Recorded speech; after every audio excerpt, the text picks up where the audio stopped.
O homem desapareceu sem deixar nenhuma mensagem, nem um bilhete, nem um sinal de que pretendia ir a algum lugar. Deixou os sapatos alinhados ao lado da cama, a mala fechada no canto e a janela do quarto aberta para o frio da madrugada, como se tivesse saído por ali. Mas eram 4 andares de altura. Renato Salles tinha 38 anos. Era geógrafo de campo, com quase uma década de experiência em regiões de difícil acesso, e não era o tipo de pessoa que desaparecia. O que estou prestes a te contar não vem de uma única fonte, vem de 3. Um relatório técnico que Renato enviou a uma organização humanitária depois que voltou de campo. Um conjunto de cartas que ele escreveu ao irmão mais novo e nunca enviou. E um maço de anotações manuscritas que a gerente do hotel encontrou sobre a mesa quando foi verificar por que ele não havia dado baixa no quarto na manhã combinada. Ela me disse que as folhas estavam cobertas de texto e de desenhos que ela não conseguia identificar como letras nem como figuras. Ela disse que sentiu vontade de largar tudo ali e sair do quarto. Disse que fez isso mesmo. O relatório técnico tem 14 páginas. As páginas 9 e 10 foram retiradas, não arrancadas, retiradas com algum tipo de lâmina, com precisão cirúrgica, nos limites exatos de parágrafos completos. Quem fez isso conhecia o documento bem o suficiente para saber onde cortar sem deixar meia frase para trás. O resto do relatório ficou intacto. Só aquelas 2 páginas foram levadas. O que estava escrito nelas existe apenas nas anotações pessoais de Renato. E essas anotações, quanto mais avançam na cronologia dos eventos, mais ficam difíceis de ler. Não porque a letra piore devagar, como acontece quando alguém está com sono ou com frio, mas porque muda de golpe, de uma página para outra, como se a mão que escrevia tivesse passado por algo entre uma anotação e a seguinte. Renato Salles era o tipo de homem que a letra não mudava sob pressão. Eu sei disso porque li todos os relatórios anteriores dele. Anos de trabalho em zonas de crise, levantamentos em comunidades sem estrada, sem luz, sem acesso a nada, enchentes, colapsos, surtos. Ele documentava tudo com a mesma caligrafia firme e uniforme, cada letra formada com a pressão constante de alguém que aprendeu a escrever no vento e no frio e não deixou isso aparecer em nenhuma página. Uma ex-parceira dele me disse numa conversa rápida que Renato não ficava assustado, ficava curioso, que para ele eram coisas completamente diferentes, que ela nunca o viu perder o controle de nada. Isso é importante, precisa ficar registrado com cuidado, porque o que esse homem escreveu, tanto no documento oficial quanto nas cartas que nunca enviou, não é o produto de alguém confuso ou instável. É o produto de uma mente treinada, racional e precisa, tentando encontrar linguagem profissional para algo que estava completamente fora de qualquer categoria profissional que ele conhecia. E quando essa linguagem falhava, ele anotava a falha também, com a mesma frieza. Isso, de alguma forma, é o que torna tudo mais difícil de colocar de lado. O que aconteceu com Renato começou com uma conversa comum em uma cooperativa agrícola do interior. Ele estava de passagem, levantando dados de acesso para um mapeamento regional de comunidades isoladas. Não havia nenhum sinal de que aquele dia seria diferente de qualquer outro.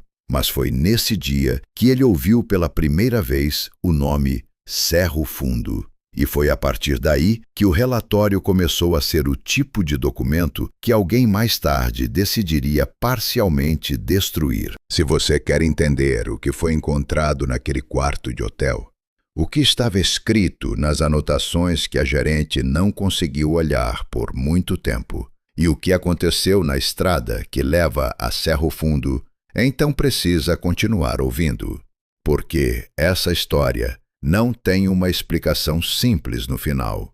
Ela tem algo pior. Tem uma explicação que faz sentido. Amigos, se essa história já te prendeu de alguma forma, se você sentiu aquele frio que não vem do ar, deixa o like e se inscreve. Isso ajuda muito e garante que você não vai perder o que vem a seguir. O homem que primeiro mencionou Cerro Fundo para Renato se chamava Seu Valmir, aposentado, uns 65 anos, funcionário da cooperativa por décadas antes de largar. Renato o descreveu nas anotações de campo com uma frase que me ficou na cabeça desde a primeira vez que li. Escreveu que ele tinha a quietude de quem parou faz tempo de se surpreender com o quanto as coisas podem dar errado. Não é o tipo de frase que Renato usava nos relatórios técnicos. É o tipo de frase que escapa quando alguém percebe, ainda que sem entender completamente por quê, que a conversa que está tendo não é uma conversa comum. Seu Valmir contou que Cerro Fundo era uma comunidade de umas 200 pessoas no alto de uma estrada de terra, a cerca de 4 horas do centro urbano mais próximo. Vivia de roça pequena e extração de madeira. Gente simples, sem conflito com ninguém, sem histórico de nada que chamasse atenção. Mas em determinado momento, a comunidade parou de responder a qualquer contato externo. Nenhuma resposta a mensagens enviadas por motoristas de passagem, nenhum morador descendo até a cidade para comprar o que não se produzia lá em cima. Silêncio completo. Uma caminhonete foi enviada para verificar o que estava acontecendo. Voltou vazia, sem o motorista, com as portas fechadas e a chave ainda na ignição. Ninguém foi atrás do motorista. Ou se foram, Renato não encontrou nenhum registro disso. Renato anotou essa conversa com a contenção de sempre. Fatos, datas aproximadas, nome do informante, condição aparente de confiabilidade. Mas na margem da página, bem no final, havia uma linha escrita com caneta diferente, adicionada claramente depois. Escreveu assim: ele sabia mais do que disse. As mãos ficaram paradas no colo durante toda a conversa, como alguém que praticou manter a calma ao falar sobre um assunto específico. Eu li essa linha umas 5 vezes, porque Renato não era dado a especulação sobre linguagem corporal em relatórios de campo. Era o tipo de observação que ele normalmente descartaria como irrelevante.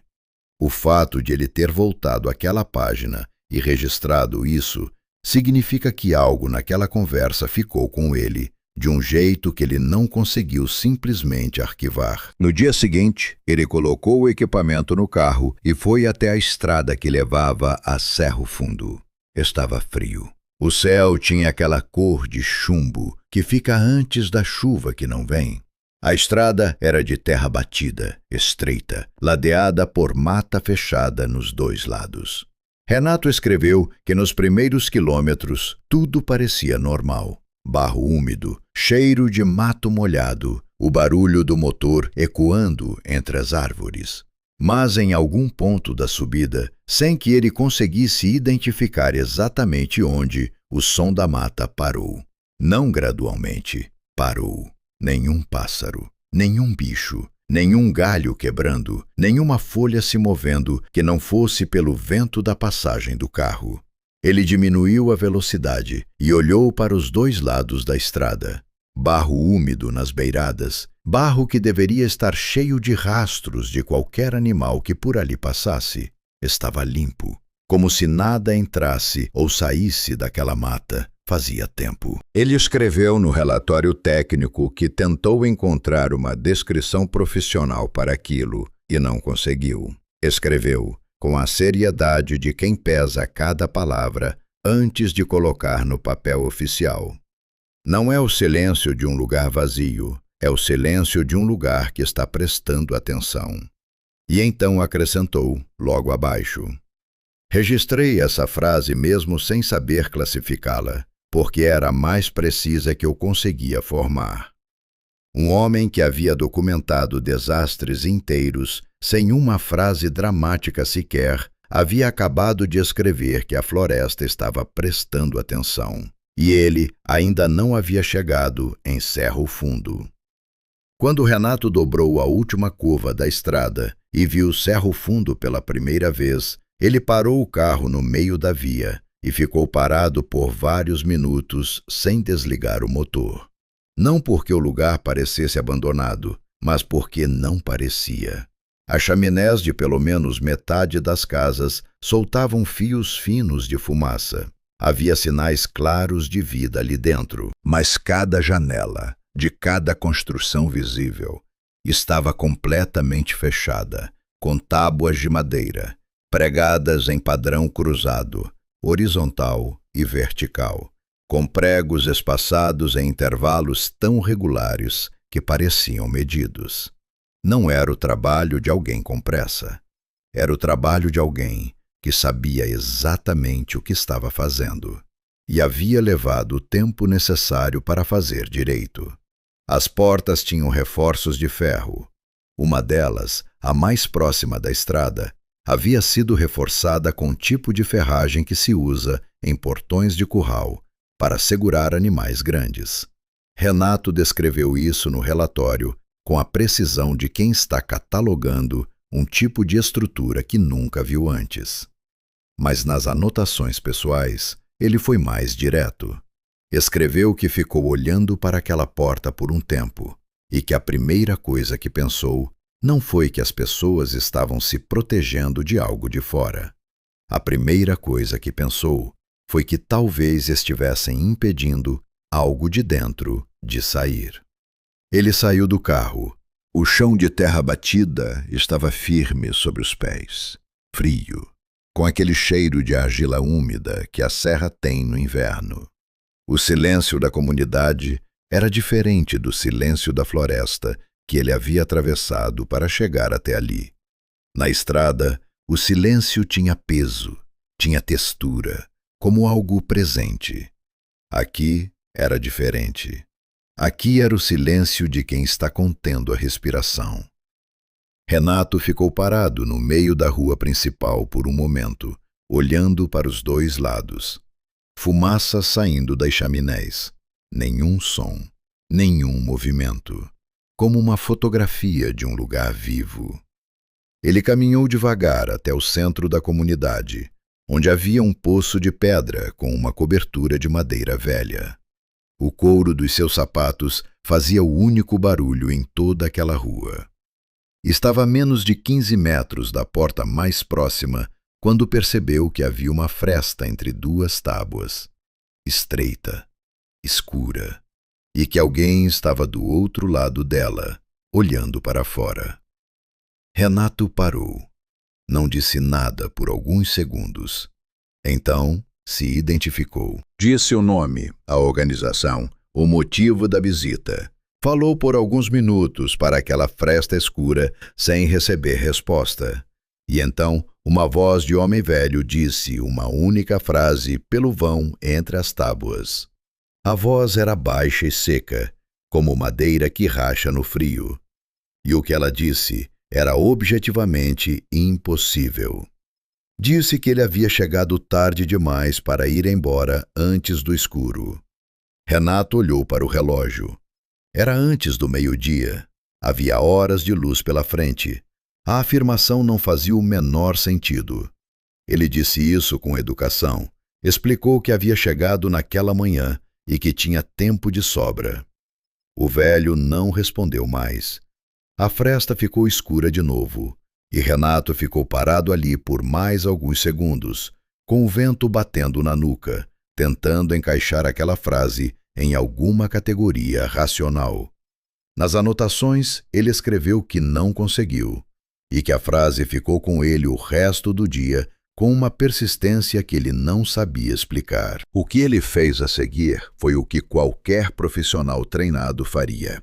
Continuou o trabalho. Caminhou pela comunidade inteira. Anotou quantas estruturas havia, identificou quais tinham sinais de ocupação, Fez o levantamento metódico, que era a razão pela qual estava ali.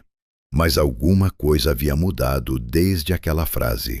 Ele registrou isso nas anotações com uma honestidade que provavelmente não caberia no relatório oficial.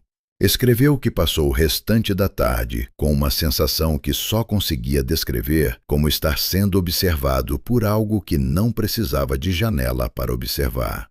Amigos, se essa história está te deixando com aquele frio no estômago que não passa, deixa o like e se inscreve no canal. Isso ajuda muito e faz toda a diferença para que mais histórias como essa cheguem até você.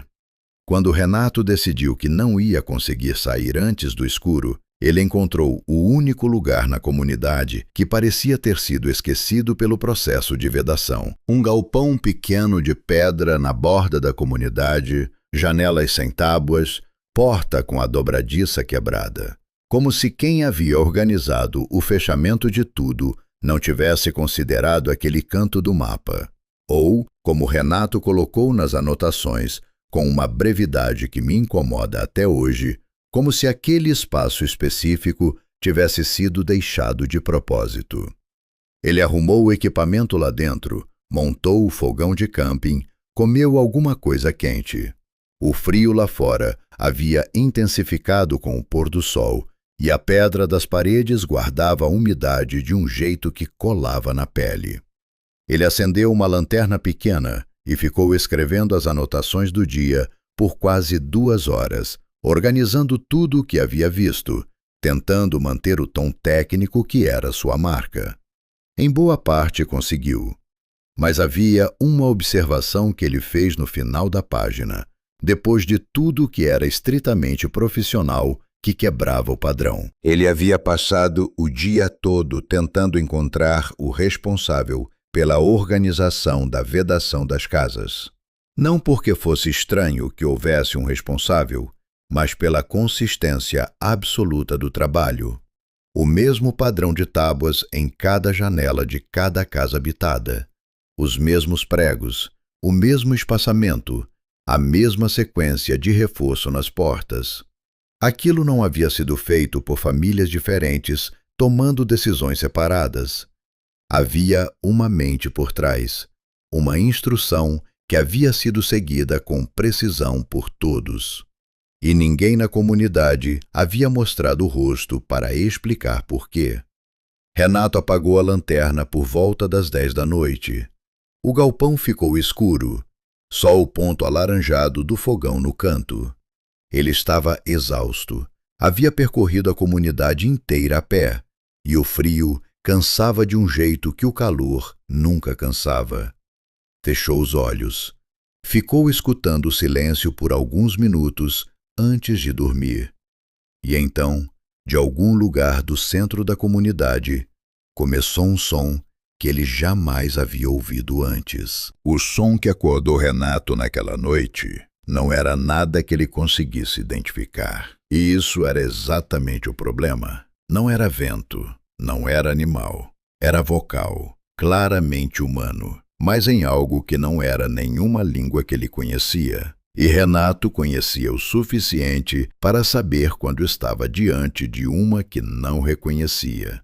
Vinha da direção da igreja, o único prédio no centro da comunidade, com a porta completamente livre de tábuas e pregos. Ele havia notado isso durante o levantamento do dia. Havia notado como dado neutro, sem atribuir significado. Agora, deitado no chão do galpão com o coração acelerado no escuro, ele estava atribuindo significado a tudo. Ficou completamente imóvel por alguns minutos, escutando. O canto, porque era isso, um canto, tinha uma estrutura melódica que ele não conseguia antecipar. Toda música tem um padrão que o ouvido aprende a esperar depois de alguns compassos. Esse não tinha. Cada frase melódica ia para um lugar diferente do que qualquer lógica musical prepararia você para esperar. E mesmo assim, não soava aleatório. Soava como uma linguagem que tinha gramática própria, regras próprias, que ele simplesmente não conhecia. Renato escreveu nas anotações que ficou escutando por um tempo que não conseguiu estimar com precisão, que em algum momento deixou de tentar classificar o que ouvia e simplesmente ficou escutando, que havia algo no ritmo do canto, irregular, não litúrgico, diferente de qualquer coisa que ele havia encontrado em anos de trabalho de campo em comunidades religiosas do interior, que produzia uma sensação física que ele descreveu como pressão atrás dos olhos. Não dor, pressão. Como quando você mergulha fundo demais na água e sente o peso do que está acima de você. O canto parou de uma vez, sem diminuir, sem concluir, como se tivesse sido cortado no meio. O silêncio que veio depois era mais pesado do que o silêncio que havia antes. Renato ficou quieto por um longo tempo depois disso. Escreveu que o fogão de camping havia ficado aceso a noite toda, mas que o quarto estava mais frio do que deveria estar, que havia colocado a mão na parede de pedra e que a pedra estava mais fria do que o ar, o que não fazia sentido físico, que havia cheirado algo que não vinha de fora, não era mato nem terra, era algo mais seco, mais antigo, como papel muito velho queimando muito devagar. Ele não foi até a igreja naquela noite. Ficou onde estava até o amanhecer, sem conseguir dormir de volta, escrevendo tudo no caderno com a letra ainda firme, ainda controlada. Mas nas margens da página, em 2 lugares diferentes, havia uma pergunta que ele havia escrito e riscado com força. Dava para ler por baixo dos rabiscos. A pergunta era: quantas pessoas seriam necessárias para produzir um som desse tamanho? Na manhã seguinte, Renato saiu do galpão com os olhos pesados e a cabeça densa do tipo de noite em que você não dormiu, mas também não ficou completamente acordado. O frio havia endurecido o chão durante a noite e a respiração saía em nuvens brancas. Ele foi direto ao poço no centro da comunidade. Precisava de água para o fogão. E foi, enquanto estava ali, bombeando água com as 2 mãos no cabo enferrujado, que percebeu a marca no chão. Era uma depressão na lama endurecida, a poucos metros do poço. Não era pegada de bota. Não era rastro de nenhum animal que Renato, com anos de campo, conseguia identificar. Era uma área comprimida de forma irregular, maior do que qualquer pegada humana, sem dedos, sem calcanhar, sem a geometria reconhecível de nenhuma pata que ele já tivesse documentado. O diâmetro era maior do que a base do próprio poço. A lama em volta estava intacta. Aquilo havia chegado ali e saído de ali, sem deixar rastro além daquele único ponto de contato com o chão. Renato ficou olhando para aquilo por um tempo. Depois, abriu o caderno, mediu com a régua que carregava no estojo de campo, anotou as dimensões com precisão milimétrica. Não escreveu nenhuma hipótese sobre o que havia feito aquela marca, não naquela página, mas virou para a página seguinte e escreveu uma frase sozinha, sem contexto, sem continuação. Escreveu: veio da direção da igreja. E foi aí que ele decidiu fazer o levantamento completo do perímetro da comunidade. Não porque estava com medo, ou pelo menos era o que ele dizia no relatório oficial, mas porque precisava entender a extensão daquilo que estava documentando antes de qualquer outra coisa. Começou pelas casas habitadas, contou as estruturas, observou as vedações de perto pela primeira vez com atenção real. E quanto mais olhava, mais a consistência do trabalho o incomodava. Não era só o padrão das tábuas, era o estado dos pregos.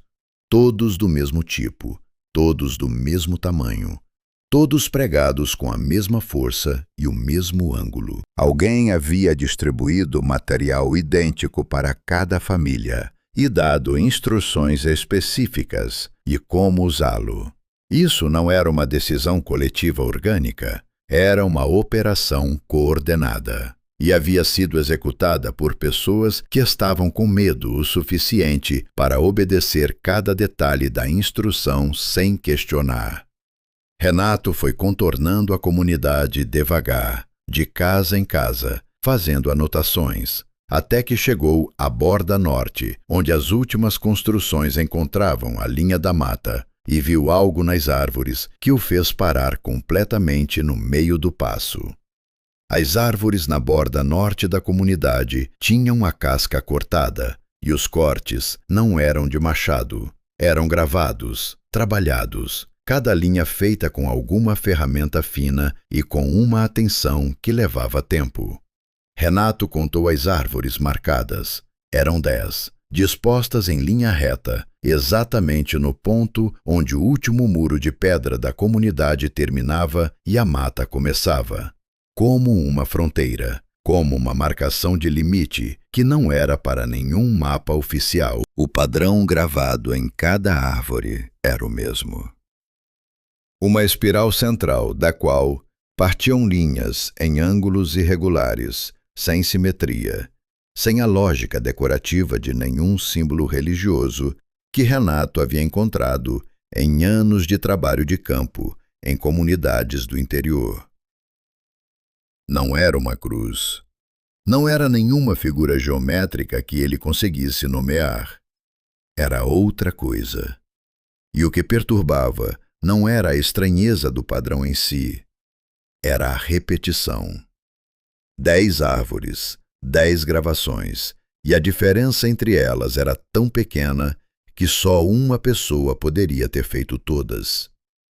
Uma pessoa que havia voltado àquele mesmo ponto repetidas vezes, por um período longo, e reproduzido o mesmo símbolo na casca de cada árvore com a devoção de alguém cumprindo uma tarefa que não podia ser interrompida nem apressada.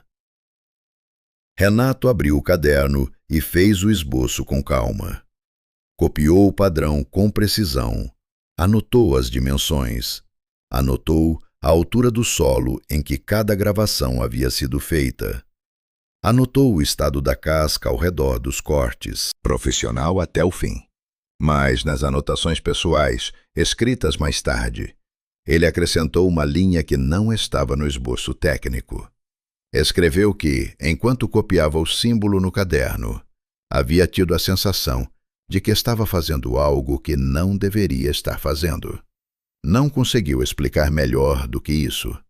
Só escreveu que a sensação era clara e persistente, e que ignorou ela da mesma forma que se ignora um músculo doendo durante um trabalho necessário. Ficou parado naquela linha de árvores por alguns minutos, depois de guardar o caderno. Olhou para dentro da mata, além das marcações. A estrada de terra continuava para o norte, sumindo entre os pinheiros. Ele havia percorrido estradas piores em condições mais difíceis, mas não foi. Não escreveu por que não foi. Escreveu apenas que a estrada continuava e que ele não a seguiu. E virou a página.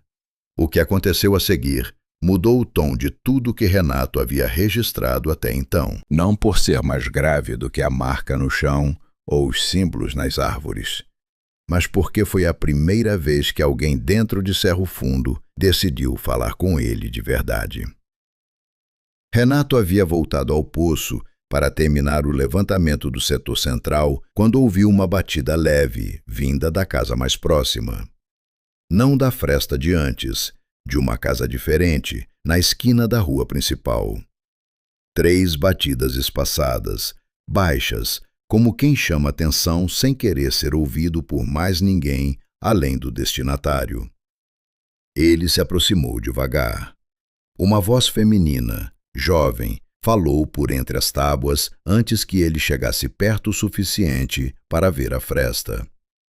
A voz disse, sem apresentação, sem saudação: "Você não deveria estar aqui depois que escurece." Renato se identificou de novo. Explicou o motivo da visita, a organização, o levantamento. A mulher ficou em silêncio enquanto ele falava. Quando ele terminou, ela perguntou há quantas noites ele estava ali. Ele disse que era a segunda. Houve uma pausa que durou tempo demais para ser natural.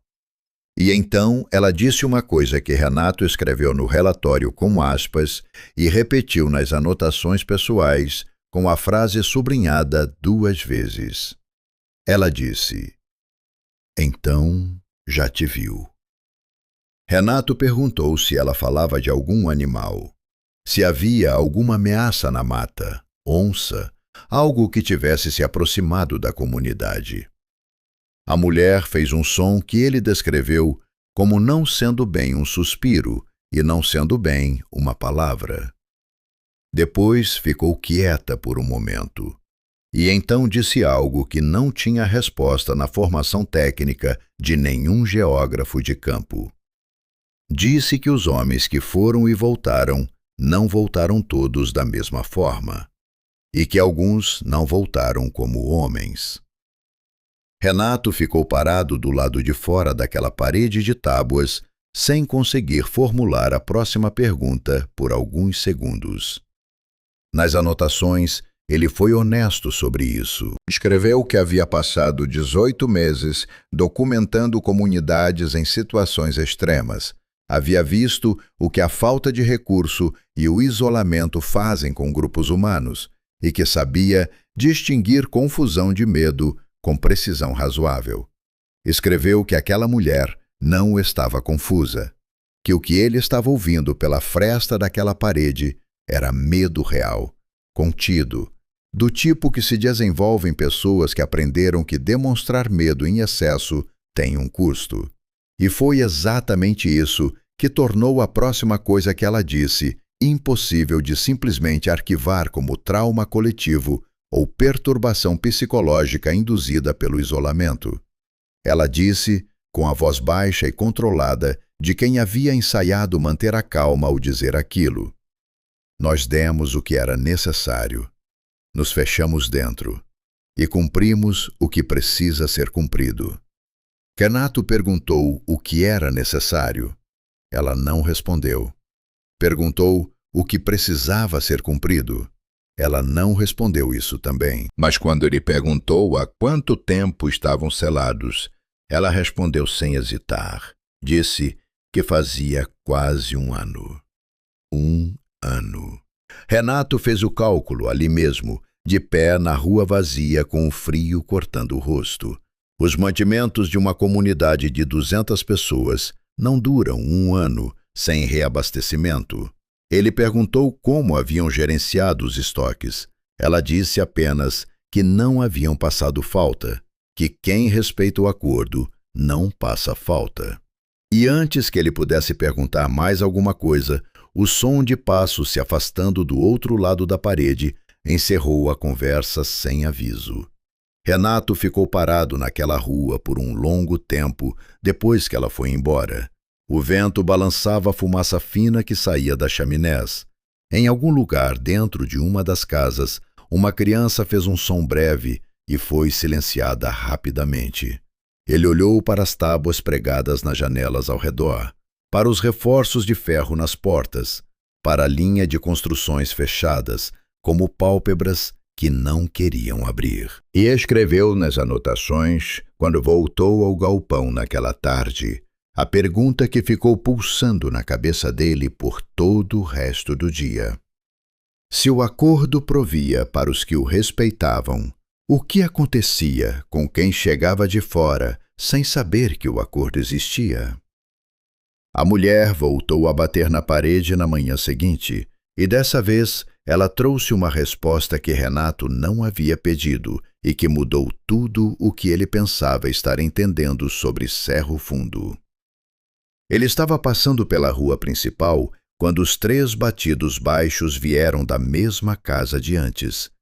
Mesma hora, quase, como se ela houvesse esperado a noite inteira para continuar de onde havia parado.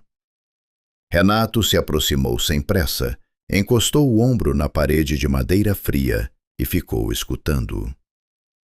Ela disse que havia pensado na pergunta que ele havia feito na véspera, sobre os mantimentos durarem 1 ano. Disse que no começo, quando a comunidade se selou, havia medo de que os estoques não fossem suficientes, que algumas famílias guardavam comida escondida de outras, que houve desentendimentos, tensão, o tipo de atrito que acontece quando pessoas com medo dividem um espaço pequeno por tempo demais. Mas que em determinado momento isso havia mudado, que os estoques pararam de diminuir no ritmo esperado, que raízes apareciam nas margens da horta comunitária que ninguém havia plantado, que coisas apareciam. Renato escreveu essa parte com muita cautela no relatório oficial, cercando cada afirmação de qualificadores técnicos, possível alucinação coletiva, distorção de percepção sob estresse prolongado, contagem imprecisa de estoques por populações não treinadas em gestão de recursos. Mas nas anotações pessoais, ele foi direto.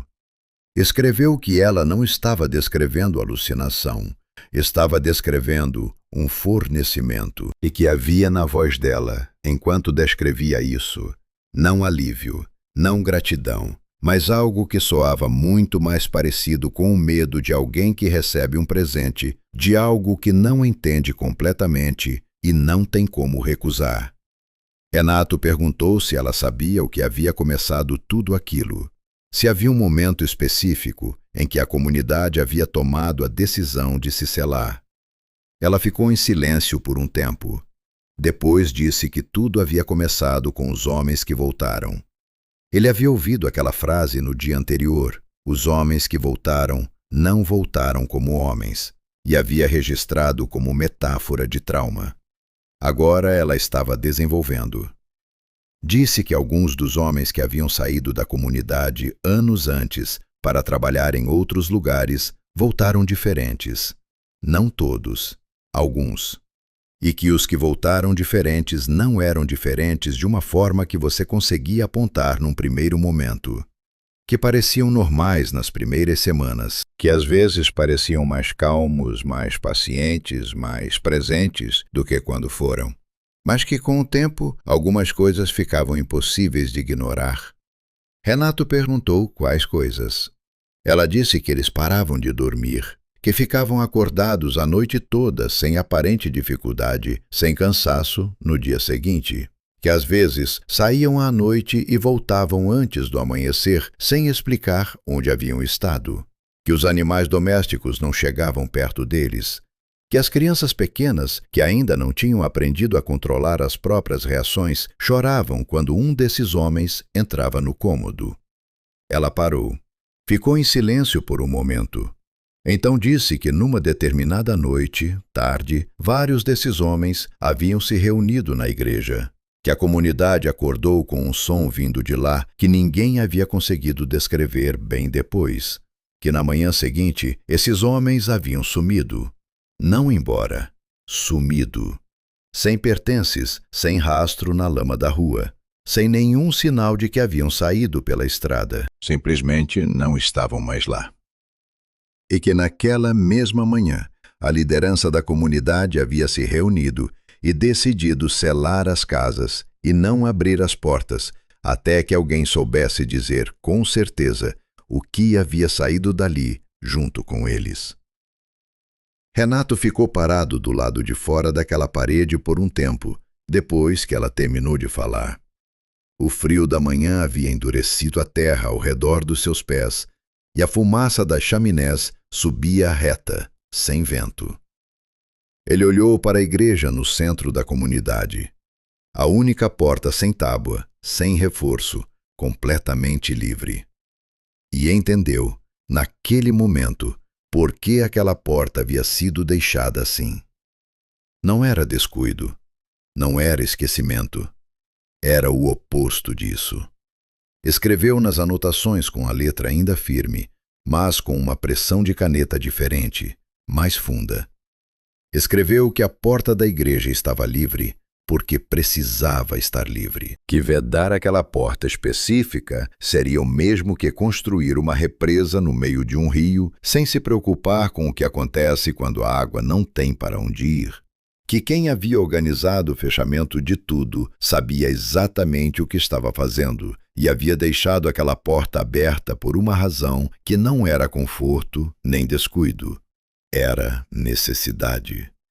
Perguntou a ela uma última coisa antes de ouvir os passos se afastando de novo. Perguntou se ela sabia o que entrava pela porta da igreja à noite. Ela não respondeu a pergunta. Respondeu outra coisa. Disse que a igreja não era para o que entrava. Era para o que ficava, enquanto o resto da noite passava lá fora. Disse isso com a voz de quem está explicando uma regra de segurança óbvia para alguém que chegou ao lugar sem ler as instruções. E então foi embora de novo, sem despedida, sem barulho, além dos passos se afastando no assoalho do outro lado da parede. Renato ficou ali por um longo tempo, de costas para a madeira fria, olhando para a rua vazia à sua frente. As chaminés fumegando. O silêncio contido de 200 pessoas, respirando atrás de tábuas pregadas. E a porta da igreja no fundo da rua, completamente livre, completamente aberta para o que quer que a noite trouxesse. Naquela tarde, o céu fechou rápido demais para o tamanho das nuvens. E quando a chuva começou, começou de uma vez, sem aviso, pesada e fria. Renato entrou no galpão, acendeu o fogão e ficou escutando a chuva bater na telha de zinco enquanto tentava organizar tudo o que havia ouvido naqueles 2 dias em alguma estrutura que fizesse sentido dentro dos limites do que ele sabia ser possível. Não conseguiu. Escreveu por horas, mesmo assim, porque era o que ele sabia fazer e porque parar de escrever significava ficar apenas com os pensamentos. E os pensamentos, naquela tarde, não eram o tipo que você quer ter sozinho num galpão de pedra, enquanto a noite chega cedo por causa da chuva. A chuva não parou. A estrada estava intransitável. E lá fora, enquanto o céu escurecia mais rápido do que deveria, a porta da igreja permanecia aberta para a noite que estava chegando. Naquela noite, a chuva parou de repente, e o silêncio que veio depois era denso demais para ser natural. Renato estava ainda acordado, sentado no chão do galpão com o caderno no colo e o fogão quase apagado, quando percebeu que a chuva havia cessado sem diminuir gradualmente, sem aquele ritmo desacelerado que toda chuva tem quando termina. Parou de uma vez, como se algo tivesse fechado uma torneira. E no silêncio que ficou no lugar dela, o canto começou. Era o mesmo canto das noites anteriores, mas diferente em volume. Muito mais alto. Alto demais para o tamanho da igreja. Alto demais para qualquer número de pessoas que pudesse caber naquele espaço. Renato havia estimado as dimensões da igreja durante o levantamento de campo. Sabia o que aquelas paredes podiam conter. O que ele estava ouvindo não cabia naquelas paredes. Era como se o som não estivesse vindo do interior do prédio, mas do prédio inteiro, das pedras, do telhado, do chão ao redor. Como se a igreja toda fosse um instrumento sendo tocado por algo muito maior do que ela. Junto com o canto veio a percussão. Renato a descreveu nas anotações como golpes regulares em superfície plana, mas a palavra regular não captura bem o que ele quis dizer, porque ele logo acrescentou que regular não significava previsível. Havia um padrão, mas o padrão tinha uma lógica que ele não conseguia antecipar, igual ao canto. Cada batida chegava onde a anterior não havia preparado você para esperar, e o volume era físico. Renato escreveu que sentia as batidas no externo, não como vibração de som, mas como pressão direta, como se alguém estivesse empurrando o peito de dentro para fora a cada golpe. Mas o que fez ele sentar mais ereto no chão e fechar o caderno não foi o som. Foi o frio. O fogão estava aceso, fraco, mas aceso, e o galpão havia mantido algum calor da tarde durante a chuva, Quando o canto começou, o frio chegou de uma direção. Não de todas as direções, como o frio natural de uma noite de inverno, de uma direção específica, da parede que ficava voltada para a igreja. Renato colocou a mão espalmada naquela parede e a pedra estava mais fria do que qualquer pedra tem direito de estar. Retirou a mão. Esperou. Colocou de novo. A parede estava esfriando enquanto ele tocava. Progressivamente, ativamente, como se o frio estivesse sendo produzido do outro lado e atravessando a pedra em direção a ele. Nas anotações ele escreveu uma frase que ficou comigo desde a primeira vez que li. Escreveu que o frio tinha intenção, que não era uma condição do ambiente, era uma ação sendo executada sobre ele a partir de um ponto específico. E que havia um cheiro junto com o frio, seco, metálico, como o ar depois de um raio cair muito perto, mas persistente, sem dissipar, como se a fonte daquele cheiro estivesse presente de forma contínua e não momentânea. Renato não saiu do galpão. Ficou com as costas contra a parede oposta à igreja, as joelhas dobradas, o caderno fechado no colo, e esperou. A percussão continuou por um tempo que ele estimou em quase 2 horas, sem relógio funcionando, apenas pela sensação acumulada de estar acordado e tenso por muito tempo. Depois diminuiu. 3 batidas finais, espaçadas, deliberadas, como uma pontuação. E parou. O canto continuou por mais alguns minutos depois da percussão parar. Depois também parou. E no silêncio que ficou, Renato ouviu um som que reconheceu imediatamente, porque havia estudado aquela porta com atenção durante o levantamento de campo. Era o rangido específico de uma dobradiça velha sendo forçada por um peso considerável. Era a porta da igreja se abrindo. Havia uma fresta entre 2 galpões vizinhos que dava linha de visão direta para a entrada da igreja, a uns 40 metros de distância. Renato havia notado essa fresta durante o dia sem pensar muito nela. Agora, estava olhando por ela com toda a atenção que tinha. A porta estava aberta. A luz que havia pulsado por trás dela nas noites anteriores, um brilho âmbar fraco e irregular, que ele havia atribuído a velas, havia sumido. A igreja estava completamente escura por dentro. E no vão da porta aberta havia algo. Renato usou a palavra havia com cuidado nas anotações. Não disse que alguém estava na porta. Não disse que algo estava parado na porta. Disse que havia algo no vão. E explicou a diferença como podia. Disse que a presença naquele espaço não era a presença de uma figura estacionária.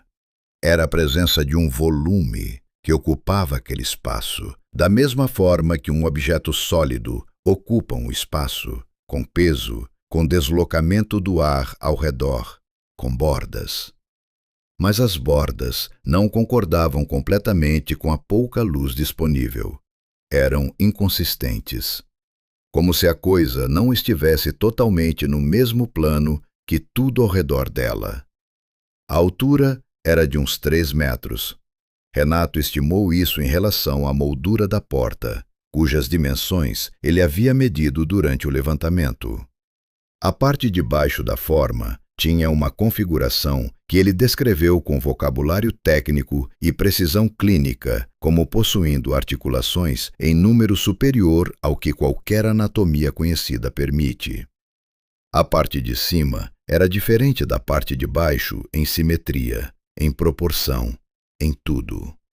E a parte de cima estava voltada para ele, não para o galpão. Para ele, especificamente, através da fresta, através dos 40 metros de rua vazia e da escuridão entre eles. Renato não se moveu.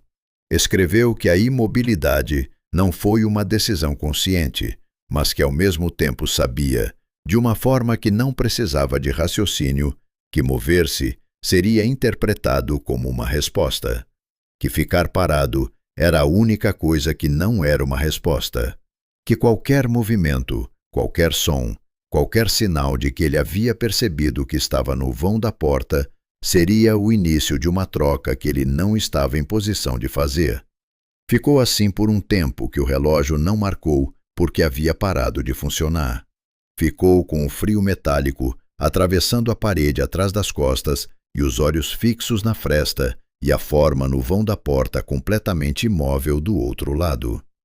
E então percebeu que estava tentando entender a geometria do que via na parte superior da forma, tentando encontrar ali alguma configuração que seu cérebro pudesse traduzir em algo reconhecível, e que quanto mais tentava, mais a parte de cima da forma parecia estar fazendo exatamente a mesma coisa com ele.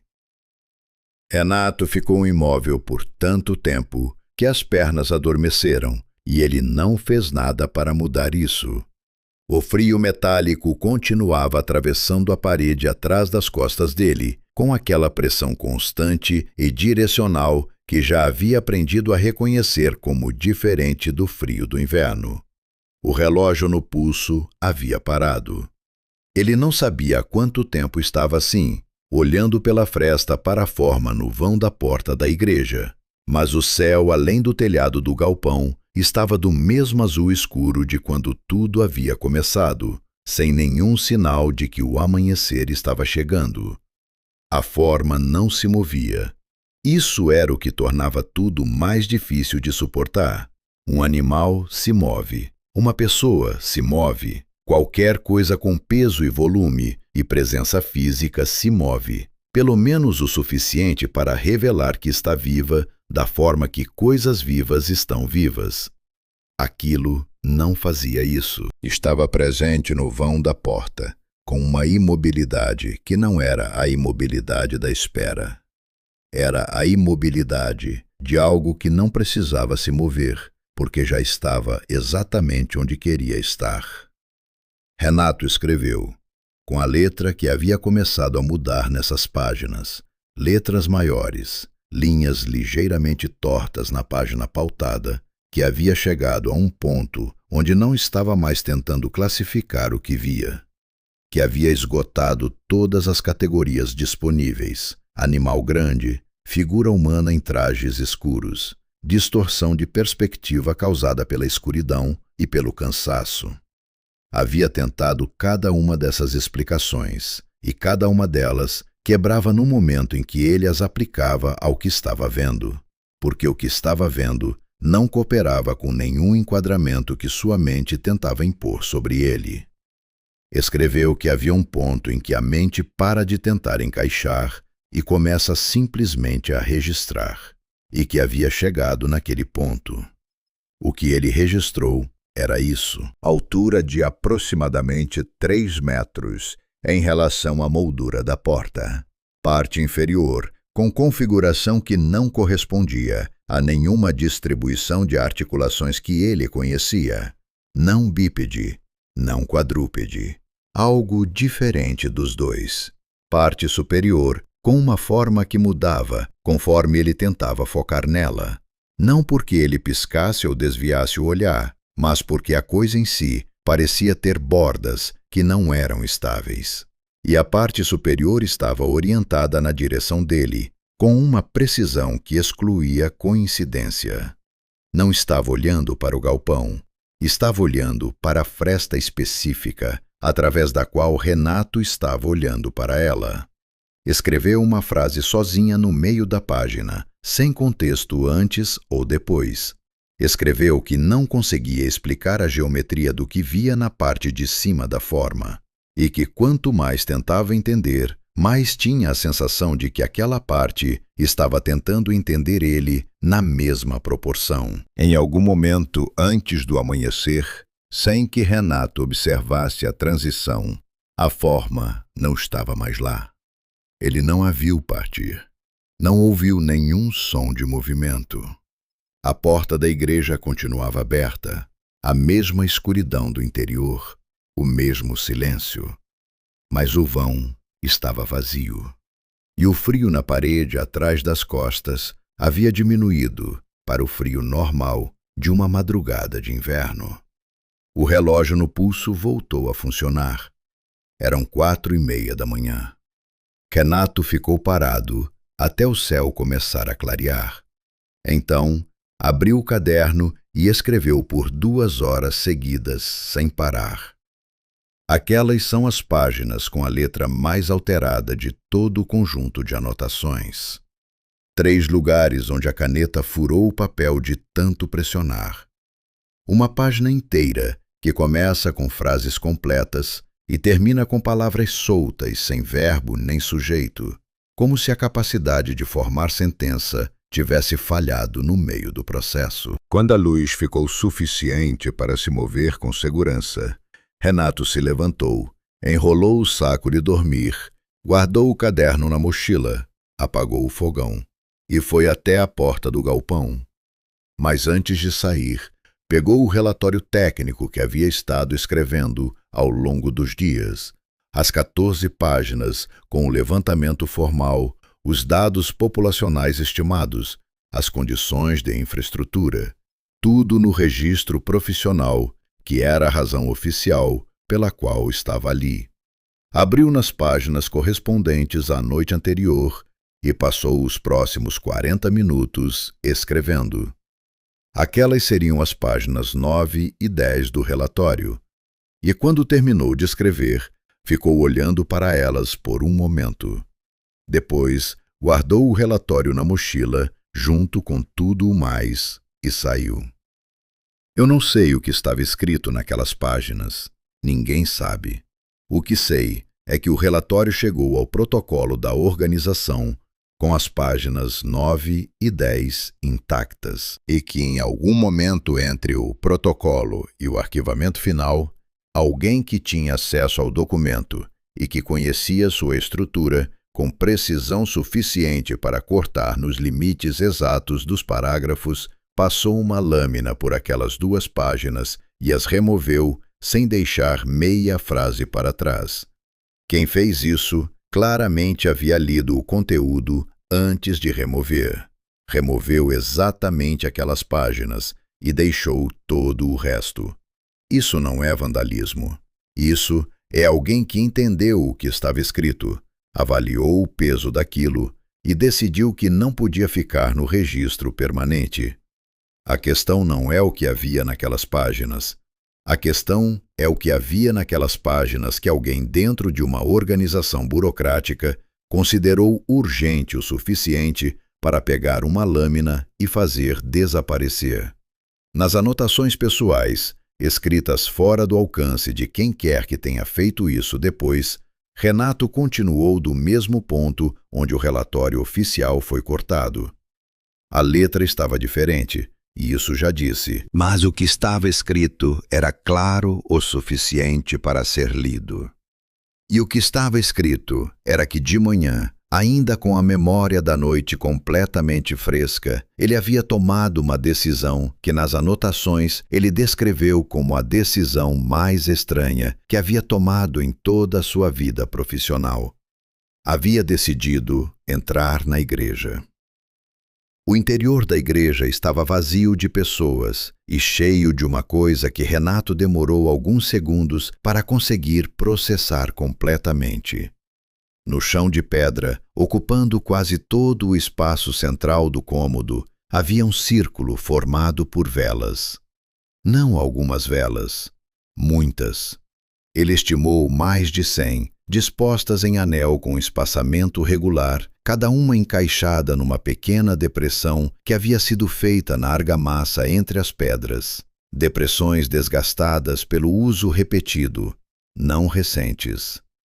Aquele círculo havia sido montado e desmontado muitas vezes antes. As velas do lado mais distante da porta haviam derretido completamente. A cera havia escorrido, se espalhado pelo chão e endurecido em camadas sobrepostas que cobriam as pedras como uma segunda pele branca e irregular. As velas do lado mais próximo ainda queimavam, muito baixas, a chama mal visível na claridade cinza da manhã que entrava pela porta aberta. Renato ficou parado no vão da entrada por um momento, olhando para tudo aquilo sem cruzar o limiar. O cheiro dentro da igreja era diferente do cheiro de fora. Lá fora havia o frio limpo da manhã de inverno, terra molhada, fumaça fina das chaminés. Aqui dentro havia algo mais antigo, cera queimada em camadas sobre camadas, e por baixo disso, algo que ele não conseguiu nomear com precisão, mas descreveu nas anotações como o cheiro de um lugar que havia sido usado de forma intensa e continuada por muito tempo para um único propósito. Então ele viu o chão dentro do círculo e ficou parado no vão da porta por muito mais tempo do que havia ficado antes. O chão de pedra dentro do anel de velas estava coberto de marcações. Não de cera, de algo que havia secado escuro, cor de ferrugem velha, aplicado com algum instrumento fino, em linhas densas e metódicas que cobriam praticamente cada centímetro quadrado de pedra dentro do círculo. E o padrão daquelas marcações era o mesmo que ele havia copiado no caderno 2 dias antes, nas árvores da borda norte da comunidade. A espiral central da qual partiam linhas em ângulos irregulares. O mesmo símbolo. Mas aqui, em escala completamente diferente, preenchendo talvez 10 metros quadrados de pedra, com uma densidade de detalhe que tornava impossível imaginar quanto tempo havia levado para fazer aquilo. Renato ficou olhando por um tempo que não soube estimar. Não entrou. Nas anotações, ele foi honesto sobre o motivo. Não era medo no sentido físico. Não era o medo de piscar que você sente diante de algo que pode te machucar. Era outra coisa. Era o medo de alguém que está diante de uma frase muito longa e muito complexa e começa a entender, palavra por palavra, o que ela diz e percebe que não queria saber o que ela diz. Ficou no vão até que os olhos percorreram o círculo inteiro e então registrou o detalhe que tornava tudo aquilo ainda mais impossível de encaixar em qualquer explicação que ele havia tentado construir ao longo daqueles dias. A igreja estava vazia. A congregação que havia cantado ali dentro por 3 noites consecutivas havia desaparecido. Não havia outra saída além daquela porta, que Renato havia observado da fresta do galpão desde o momento em que a forma havia deixado o vão. As janelas estavam vedadas por fora com tábuas e pregos, como tudo mais na comunidade. Não havia porão, não havia passagem visível no chão ou nas paredes. A igreja tinha uma porta, e Renato havia ficado de olho nessa porta. As pessoas que haviam estado ali dentro não saíram por ela, e não estavam mais dentro. Ele não escreveu conclusão sobre isso nas anotações. Não havia conclusão disponível dentro das categorias que ele possuía. Escreveu os fatos em sequência. Verificou cada um deles contra o que havia observado diretamente e parou de escrever quando chegou ao ponto onde os fatos paravam de produzir sentido em conjunto. Era a primeira vez em todo o conjunto de documentos que Renato havia parado de escrever no meio de uma observação sem uma razão técnica para isso. Virou as costas para a porta da igreja e caminhou de volta para o galpão. Pegou a mochila, o equipamento, fechou o fecho do saco de dormir enrolado. Ficou de pé no centro do galpão por um momento, com tudo arrumado, olhando para o espaço que havia ocupado por 3 noites. O chão de pedra, o fogão apagado no canto, a janela sem tábua por onde a luz da manhã entrava limpa e fria. Escreveu uma linha nas anotações antes de sair. Uma linha curta, sem contexto adicional. Escreveu: Vou embora agora. O que aconteceu na saída de Cerro Fundo é uma das partes mais estranhas de tudo que Renato registrou. Não pelo que aconteceu, mas pela forma como aconteceu. Ele não tomou a decisão de ir embora como se toma uma decisão normal, pesando as opções, escolhendo o momento, organizando os passos. Nas anotações, ele descreveu da seguinte forma: disse que em determinado momento estava dentro do galpão com a mochila arrumada e no momento seguinte estava andando pela rua principal da comunidade em direção à estrada, com o carro ainda parado onde havia deixado na chegada. Que havia um intervalo entre esses dois momentos que ele não conseguia recuperar com clareza. Não como memória apagada pelo cansaço ou pelo estresse, como um salto. Como se uma parte do processo tivesse acontecido sem a sua participação consciente. Caminhou pela rua principal sem olhar para os lados. Não parou diante de nenhuma das portas vedadas. Não tentou falar com a mulher da casa da esquina, nem com a voz velha do primeiro dia. Não verificou as anotações. Não olhou para o relógio que havia voltado a funcionar no pulso. Caminhou com a cabeça baixa, o olhar no chão à sua frente. E só levantou os olhos quando chegou ao carro. As chaminés ainda fumegavam. Em alguma casa, muito próxima, uma criança estava chorando baixinho e sendo silenciada com o tipo de murmúrio suave que mães usam quando não querem que o choro se ouça do lado de fora. Renato ouviu isso claramente enquanto entrava no carro. Colocou a mochila no banco do passageiro, sem verificar o conteúdo. Ligou o motor. Nas anotações, ele escreveu que ao dar marcha ré para virar o carro na direção da estrada, viu pelo espelho retrovisor a rua principal de Cerro Fundo, por um último segundo antes de ela sumir atrás da curva. Viu as casas com janelas tapadas, viu as chaminés, viu a porta da igreja no fundo, ainda aberta, como havia estado desde aquela noite. E viu, naquele único segundo de visão pelo espelho, que havia algo parado no meio da rua, atrás do carro. Não no vão da porta da igreja, no meio da rua, entre as casas, a uma distância que ele não soube estimar pelo espelho. Parado, sem se mover, orientado na direção do carro. Renato não parou. Não reduziu a velocidade. Continuou até a estrada, entrou na mata fechada e só respirou fundo quando as árvores fecharam em volta do carro e Cerro Fundo sumiu completamente atrás dele. Escreveu que sabia, sem poder explicar como sabia, que estava sendo observado durante toda a saída, e que sabia também, com a mesma clareza sem origem, que estava sendo deixado ir. Que eram duas coisas completamente diferentes e que as duas eram verdadeiras ao mesmo tempo.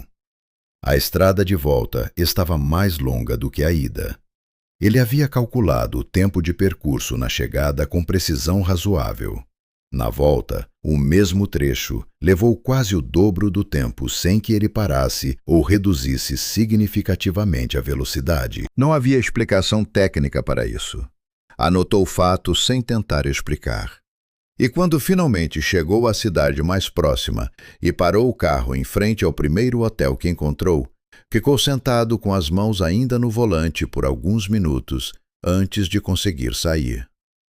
O relatório de Renato foi protocolado, recebeu um número de registro e foi arquivado sem que ninguém tomasse nenhuma providência.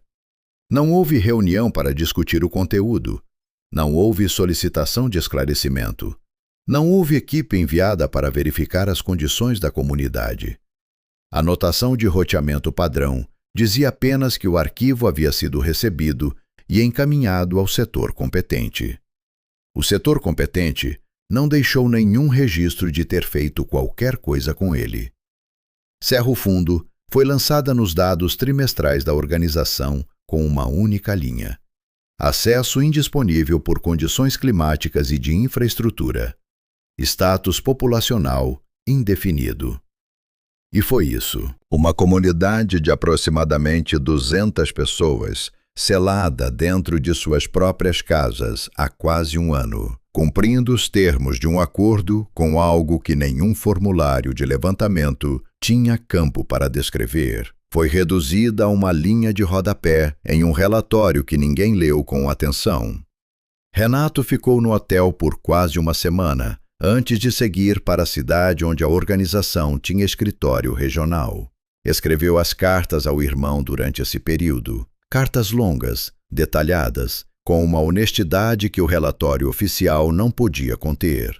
Nas cartas, ele descrevia tudo o que havia vivido em Cerro Fundo, sem o filtro do vocabulário técnico, sem os qualificadores profissionais, sem as tentativas de encaixar o inexplicável em categorias clínicas.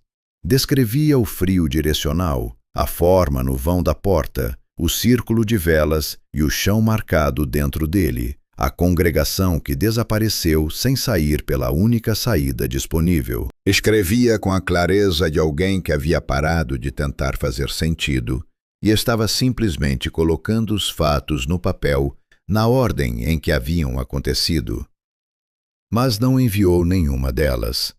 As cartas ficaram dobradas dentro de um envelope pardo no fundo da mochila e foram para o quarto do hotel, junto com tudo o mais que ele deixou para trás quando sumiu. A gerente as encontrou sobre a mesa, ao lado das anotações com os desenhos que ela não conseguiu olhar por muito tempo. As cartas estavam em ordem, cada uma dobrada com cuidado, cada envelope sem endereço escrito, como se Renato as houvesse preparado para enviar e então decidido, em algum momento que não ficou registrado, que havia certas coisas que um irmão mais novo não precisava saber. Nos meses seguintes, a organização enviou outros técnicos para a mesma região. 2 deles evitaram Cerro Fundo. Não no sentido de terem recebido instrução para evitar, no sentido de que seus relatórios mencionam, em trechos aparentemente desconectados e sem relação direta entre si, uma localidade no ramal norte da estrada principal, onde não foi possível estabelecer contato com habitantes e onde, por razões que ambos descrevem de forma vaga como condições desfavoráveis de acesso, optaram por não prosseguir a investigação. Nenhum dos dois nomeou Cerro Fundo diretamente, como se o nome em si fosse algo que preferiam não colocar em documento oficial. O terceiro técnico foi diferente. Chegou, ficou um tempo em campo e voltou, em boas condições aparentes, sem ferimento, sem sinal físico de nada. Pediu demissão 2 semanas depois, sem explicar o motivo. A organização não solicitou nenhuma declaração. Ele não ofereceu nenhuma voluntariamente. Saiu e o que quer que tenha visto, ou ouvido, ou sentido naquela estrada de serra foi embora com ele, para algum lugar onde nenhum arquivo tem acesso. Cerro Fundo não apareceu no censo seguinte. A estrada que levava até lá foi reclassificada como impassível alguns anos depois e removida dos mapas operacionais da região. Existe apenas uma outra menção oficial ao local em todo o conjunto de documentos consultados durante a preparação deste relato. Uma anotação em cartório, breve, sem assinatura legível, que diz o seguinte: local desocupado, estruturas preservadas, sem necessidade de investigação adicional. Nenhum laudo acompanha essa anotação, nenhuma descrição do estado do local, nenhum nome de quem foi até lá para verificar que as estruturas estavam preservadas, como se alguém soubesse disso sem precisar ir verificar, ou como se tivesse ido verificar e preferido não detalhar o que encontrou. O que as instituições fizeram com Cerro Fundo não foi esquecer. Esquecer é passivo. O que fizeram foi escolher, ativamente e em múltiplos momentos, não continuar perguntando. Receber um relatório e não agir sobre ele é uma escolha. Aceitar a demissão de um funcionário sem pedir nenhuma declaração é uma escolha. Reclassificar uma estrada e removê-la dos mapas é uma escolha. Cada uma dessas ações individuais pode ter uma justificativa técnica ou burocrática razoável, mas o conjunto delas, aplicado ao mesmo lugar ao longo de vários anos por pessoas que nunca se coordenaram explicitamente para isso, forma um padrão. E padrões têm origem. E então chegamos ao último elemento deste relato. O que transforma tudo o que você acabou de ouvir de uma história estranha sobre um lugar remoto em algo com peso diferente. Anos depois do desaparecimento de Renato, um pesquisador de cultura regional que nunca havia ouvido falar de Cerro Fundo e que estava trabalhando num levantamento de tradições orais em comunidades de serra, encontrou o mesmo símbolo. Não numa foto do caderno de Renato, não num arquivo que tivesse qualquer conexão com o relatório técnico ou com as anotações pessoais. Encontrou gravada em estruturas muito mais antigas do que qualquer coisa em Cerro Fundo. Em uma comunidade completamente diferente, a centenas de quilômetros de distância, sem nenhuma ligação histórica conhecida com a região onde Renato havia trabalhado. A espiral com as linhas em ângulos irregulares, o mesmo padrão, nas pedras de construções que o pesquisador estimou terem séculos de existência. Ele rastreou o símbolo em relatos orais de diferentes comunidades de altitude sem nenhuma conexão entre si, em dialetos distintos, em histórias que chegaram a esses lugares por caminhos completamente separados. O mesmo termo aparecia para descrever o símbolo e o que ele representava. A tradução mais próxima que ele encontrou era Trato Primeiro, uma referência a um acordo feito pelos primeiros moradores daquele tipo de território com algo que já estava presente antes deles chegarem. Algo que existia naquelas altitudes, naquelas matas fechadas, naquelas regiões onde a linha entre o que os mapas registram e o que os mapas ignoram é mais porosa do que qualquer cartógrafo admite. O pesquisador acrescentou ao seu estudo uma única frase sobre o Trato Primeiro. Escreveu que os termos desse acordo são descritos de forma consistente e independente em todas as fontes consultadas como ainda em vigor. Não elaborou, não especulou, colocou a frase em rodapé e seguiu em frente com o restante do levantamento como se aquilo fosse apenas mais um dado etnográfico entre outros. Mas não é apenas mais um dado. Porque o que essa frase significa, quando você coloca ela ao lado de tudo o que Renato documentou, é o seguinte: o que havia em Cerro Fundo não era uma anomalia local, não era o produto de um conflito específico ou de um isolamento específico ou de um conjunto específico de circunstâncias que se combinaram de forma infeliz naquele lugar, naquele momento. Era a versão contemporânea de algo muito mais antigo.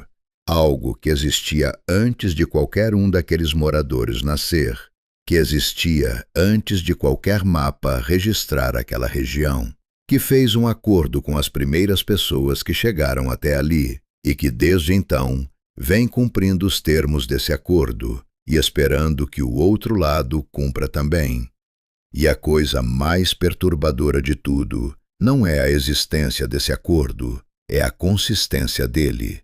Em lugares diferentes, em épocas diferentes, em comunidades que nunca se comunicaram, o mesmo símbolo, o mesmo nome, a mesma estrutura básica de troca, como se o outro lado do acordo fosse sempre o mesmo, como se aquilo que Renato viu no vão da porta daquela igreja não fosse um ser isolado num lugar remoto, mas uma presença muito mais ampla, que habita certos tipos de território e que tem experiência suficiente com seres humanos para saber exatamente como estruturar um acordo que as pessoas vão cumprir. Renato escreveu nas cartas que nunca enviou que a pior coisa que carregava de Cerro Fundo não era o que havia visto na noite da forma no vão da porta. Era uma linha que havia escrito para o irmão quase no final da última carta. Escreveu que alguns dos símbolos no chão da igreja ele reconhecia. Não todos, alguns. Que não conseguia identificar de onde. Que estava tentando lembrar e que esperava sinceramente que a memória não viesse. Essa é a parte que não sai da cabeça quando você fecha este arquivo e tenta seguir em frente com o dia. Não o que Renato viu. Não o que a comunidade de Cerro Fundo escolheu fazer para sobreviver. Mas o que aquela linha sugere sobre a natureza do que estava gravado naquele chão de pedra. Se um homem que nunca havia estado naquele lugar antes chegou até lá e reconheceu parte dos símbolos sem saber de onde conhecia, então esses símbolos não pertencem apenas àquela igreja e àquela comunidade. Pertencem a alguma camada mais funda, mais antiga, mais difícil de alcançar pelo raciocínio consciente.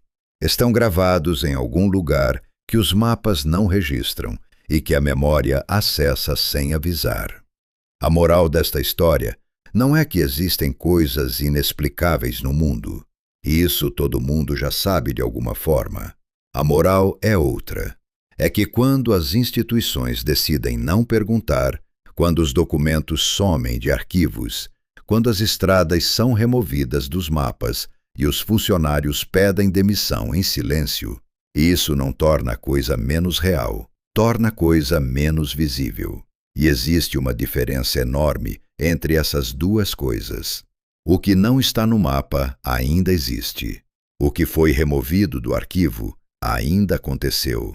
E o acordo que ninguém assinou conscientemente pode estar sendo cumprido por pessoas que nem sabem que fazem parte dele. E você, que está ouvindo isso agora, se você passasse por uma estrada de serra e encontrasse uma comunidade com todas as janelas tapadas e uma única porta aberta no meio de tudo, você entraria? Ou você faria como os outros técnicos que chegaram até lá e preferiram não continuar?